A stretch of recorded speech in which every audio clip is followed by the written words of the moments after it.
రాజన్న సిరిసిల్ల జిల్లాలో అఖిల భారత ప్రజాతంత్ర మహిళా సంఘం ఆధ్వర్యంలో అంతర్జాతీయ మహిళా దినోత్సవం జరుపుకోవడం జరిగింది.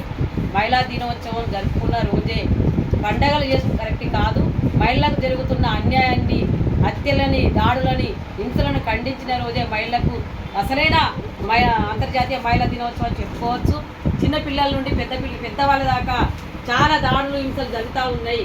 వాటి అన్నింటినీ ఖండించి వాటిని దరిదాపున తీసేసి జీవులు మా మహిళలు అయితే ఏ రక్షణ లేని రోజు మా మహిళా దినోత్సవం. అలాంటి రక్షణలే కరువైతున్న ఈ రోజున మహిళా దినోత్సవాన్ని సంబరాలు చేసుకోగానే సరిపోదు. మహిళలకు జరుగుతున్న హత్యల, హింసలను అరికడుతూ మహిళలకు పని జరుగుతున్న టైంలో రక్షణ లేని టైం జరుగుతూ ఉంది. అంతేకాకుండా పని గంటలు పెరుగుతున్నాయి. పనికి తగిన వేతనము మహిళలకు ఈ రోజు వరకు రోజుకోలేని పరిస్థితి ఉంది. బీడీ కార్మికులను చూసుకుంటే కొద్దంతా డొక్కంతా రెక్కలన్నీ పోతుంటే బీడీలు చేస్తూ ఉంటారు. అయినా వాళ్లకు గిట్టుబడి ధర ఇయ్యలేని పరిస్థితి ఉంది. అదేవిధంగా పెన్షన్లు కూడా సరైన టైంలో పెన్షన్ రాలేని పరిస్థితి ఉంది. అప్పుడు హామీలు ఇచ్చిరు చాలా ప్రభుత్వాలు, హామీలు ఇప్పటి వరకు ఎక్కడ నెరవేరలేని పరిస్థితి ఉంది.